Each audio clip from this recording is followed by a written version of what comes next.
Hello there, friends! The major starts tomorrow. All the teams are busy preparing, some are dealing with flights, some are busy with the boot camps, but in general, the work is in full swing. Well, and obviously those who did not manage to get in Rio found the perfect time to make decisive roster changes. I have gathered all the latest and most interesting stuff in the run-up to this year's main tournament. Let's get straight to it.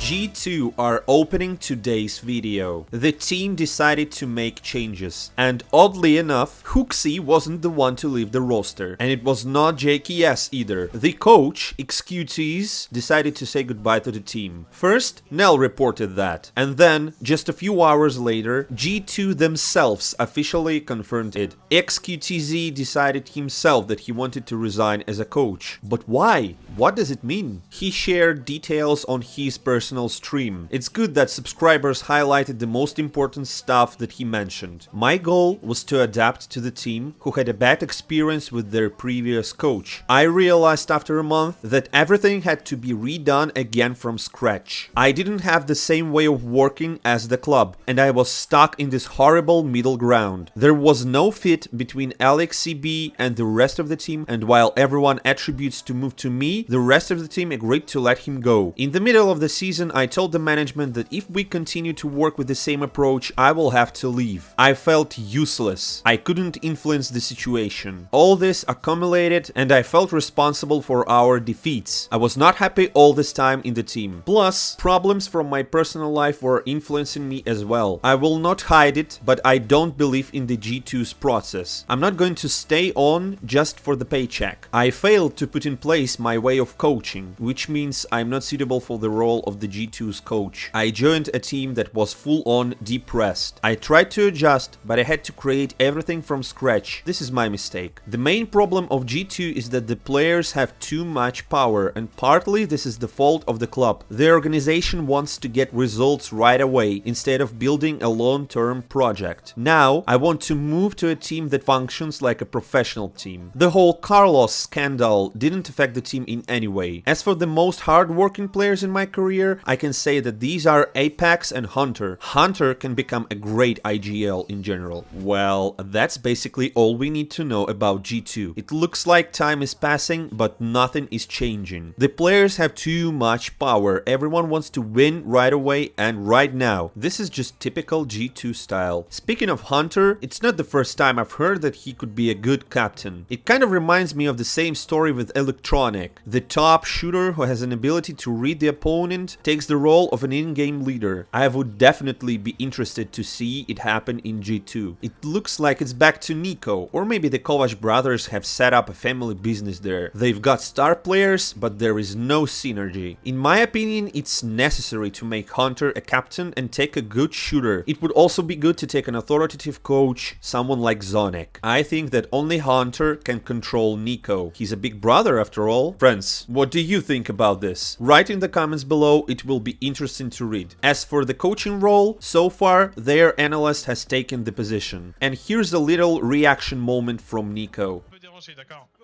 Donc ce que vous voyez derrière moi, je suis je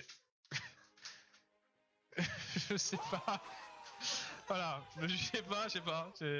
Let's continue the reshuffles discussion. As you remember, Shox recently left the Apex squad. BN Ted took his place, who also became the team's captain. So far, he's just a stand-in. Let's see how the things will develop for this squad. But there's one person who is still waiting for an invite, and we mean Buster. Recently, in an interview, he shared his views on the future, and his requests are not that bad. He said, "I am very happy for my friend Yikinder, who is doing very well right now. He's a smart guy who probably shared a secret winning strategy with them. I admire him. I needed to learn English a long time ago, so after Virtus.pro transferred me to the reserve squad, learning a language has become a priority for me. And of course, Marek's success in the international team motivates me even more. It would be great to play in a tier 1 level organization, but if there aren't any, I'm open to other options." In the CIS, I am only interested in playing for Cloud9, NAVI or Team Spirit. This guy has definitely a good taste. Now he just has to wait for an invitation. Maybe NAVI will suddenly fail in Rio and will be looking for a replacement? Where do you think Buster would fit best? As for some more news on the reshuffles, Ankeri is currently being tested for fours.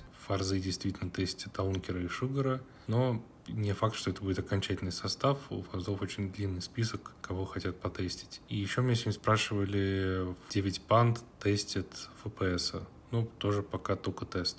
I told you, there's gonna be a lot of news about reshuffles. There are replacements in a lot of teams, plus there's a huge number of free agents. But let's move to something else. For example, let's discuss the Major again. Here, the ESL has changed some rules recently, and now if someone gets sick in the team, they will not be allowed to play from a hotel room as it was okay to do in the previous tournaments. Now, the team should make a replacement in such case, and if 2 players get sick at once, the team gets simply disqualified. So you can drop out of the Major, not even losing to anyone. Let's hope it doesn't happen to any of the teams. Now, let's move to the main attention-seeking moment that happened on Twitter yesterday. At first, nothing foretold troubles, and suddenly, Boomich decided to post, "My heart breaks at the thought that I missed the opportunity to play in the front of the hottest fans in the world." But then, for some reason, Senya couldn't ignore it and replied to him by tweeting, "You don't have a heart, Lika took it away." Maybe it wasn't meant to be aggressive, maybe the joke didn't land well, but Boomich clearly took it too close and replied by writing, "You're just my memory of a smart person." Well, and that's when it all started. Senya replied, "Haha, person who threw away his CS career because of a stupid pussy telling someone about smartness." Boomich continued, "Didn't expect another answer from you. You're just a too-banal public jerk. Bury yourself in my comments so that someone else remembers you." Senya's instant reply was shirt, facepalm. This is where the conversation crossed all the lines. Boomich added, "Right, cover your face and get out of here." And finally, Senya couldn't hold himself from adding this. Banal public jerk? Hearing from the guy who showed all his dirty underpants? Seriously? Go make a good sleep. All in all, this is where the whole conflict ended, at least in the public space. As I looked in the comments, people mostly supported Senya, although, to be honest, I did not understand at all what was the reason behind this conflict. True, Boomich destroyed his career in NAVI, lost his team, and he is certainly aware of this. But why go into making that mess again when so much time has already passed, as if someone's deliberately running into a conflict? I understand when haters do this in the comments, there's nothing new here, or maybe I just don't understand something, or I misunderstood the situation. For me, this is just a stupid conflict out of the blue, which no one needed. In general, it has already been dubbed as a family conflict on a Thanksgiving day, which basically ruined the whole mood. So, whose side are you on? Write in the comments below. And now let's soften all the negative energy into more neutral. Recently, Device decided to speak up about everything that happened in his life lately. I had quite a long sick leave. I went through a hard time because of the stress I started experiencing last December. Then I focused on getting to know myself. There were several problems surrounding my career that caused worrying. The fact is that stress can lead to anxiety and depression. At some point, I had troubles with anxiety. I couldn't sleep at all, and it felt like my personal hell. It took some time to feel how different things affect your body. It would be wrong to think that it can't happen again, but now I know how to deal with various symptoms. I am no longer bothered by these problems. Everyone knows that I went through a difficult period, but I had the necessary time to recover and find myself. It gave me some extra motivation, so now I want to focus on what lies ahead. I know that the expectations for my return are very high, but I really believe that I am still to reach the peak of my individual shape.